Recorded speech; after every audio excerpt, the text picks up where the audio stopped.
Jejak prestasi Jokowi menyejahterakan masyarakat Indonesia.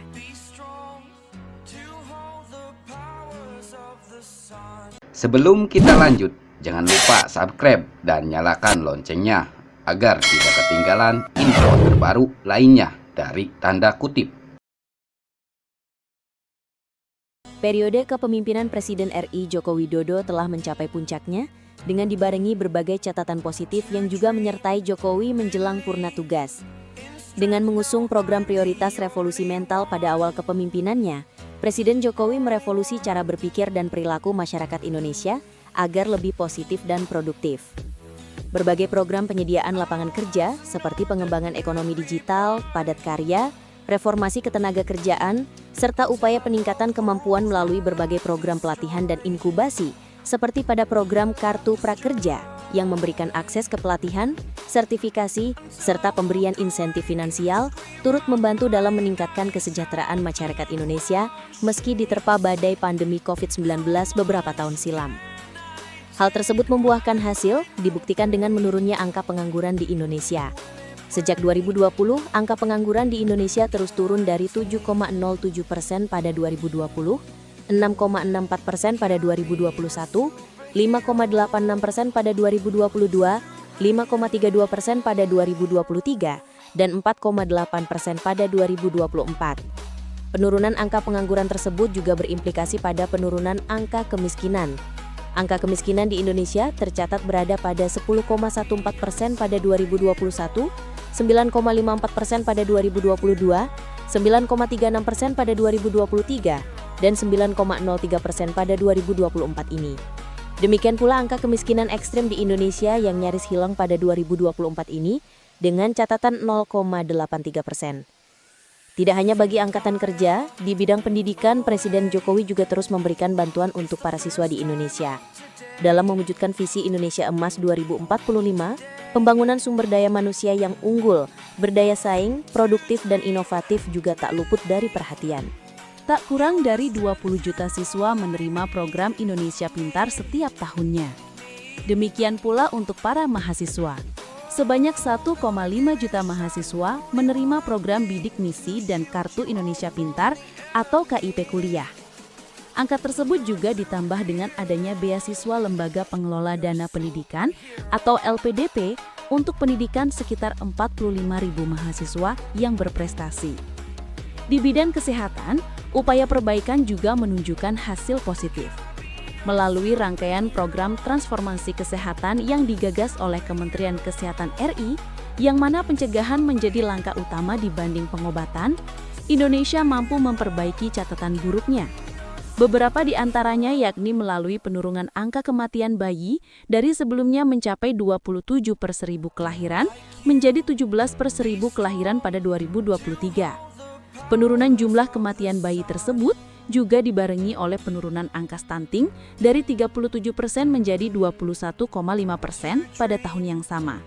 Capaian cakupan kesehatan semesta atau Universal Health Coverage atau UHC di Indonesia juga meningkat drastis.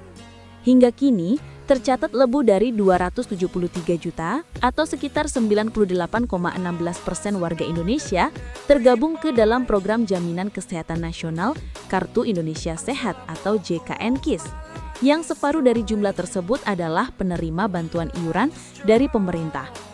Capaian tersebut juga melampaui target pemerintah yang diatur dalam Peraturan Presiden atau Perpres nomor 36 tahun 2023 tentang Peta Jalan Jaminan Sosial 2023-2024 yang mengatur target kepesertaan JKN pada tahun 2024 mencapai 98%.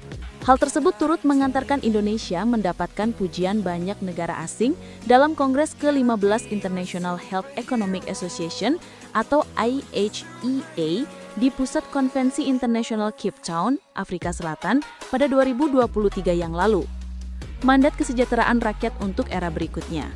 Presiden Jokowi dalam pidato penyampaian RUU APBN tahun anggaran 2025 dan nota keuangan pada sidang paripurna DPR RI tahun sidang 2024-2025 telah mengumumkan rincian APBN 2025 untuk digunakan oleh pemerintah Indonesia pada tahun berikutnya. Secara tegas, Ia menyampaikan APBN 2025 dirancang untuk menjaga stabilitas, inklusivitas, dan keberlanjutan untuk meningkatkan kesejahteraan dan pemerataan melalui pertumbuhan ekonomi yang inklusif dan berkelanjutan. Dalam jangka menengah, Presiden Jokowi mengarahkan pemangku kebijakan selanjutnya untuk mengakselerasi transformasi ekonomi menuju pertumbuhan ekonomi yang inklusif dan berkelanjutan yang dilakukan dengan mewujudkan SDM unggul yang produktif, inovatif dan berdaya saing melalui pendidikan bermutu, makan bergizi gratis, dan renovasi sekolah serta kesehatan berkualitas dan perlindungan sosial. Oleh sebab itu, beberapa hal yang digarisbawahi oleh Presiden Jokowi adalah anggaran untuk program makan bergizi gratis yang diarahkan untuk meningkatkan gizi anak sekolah sekaligus memberdayakan UMKM dan meningkatkan ekonomi masyarakat kecil di daerah dan dilaksanakan secara bertahap, diselaraskan dengan kesiapan teknis dan kelembagaan serta tata kelola yang akuntabel.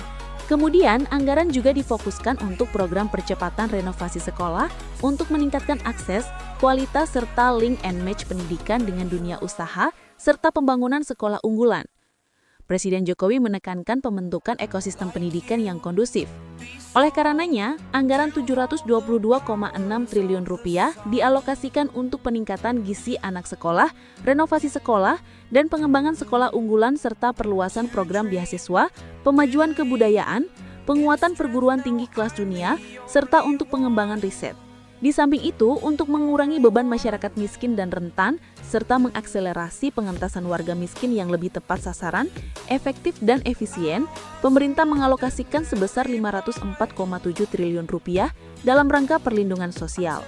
Sementara, anggaran kesehatan direncanakan sebesar Rp197,8 triliun atau 5,5% dari belanja negara untuk peningkatan kualitas dan keterjangkauan layanan, percepatan penurunan stunting dan penyakit menular seperti TBC, serta penyediaan pemeriksaan kesehatan gratis. Secara keseluruhan, transisi kepemimpinan dari Joko Widodo ke Presiden terpilih 2024-2029 Prabowo Subianto diharapkan dapat membawa kemajuan yang berkelanjutan, sekaligus mampu menjawab tantangan-tantangan besar yang dihadapi Indonesia, serta memenuhi aspirasi rakyat untuk masa depan yang lebih baik.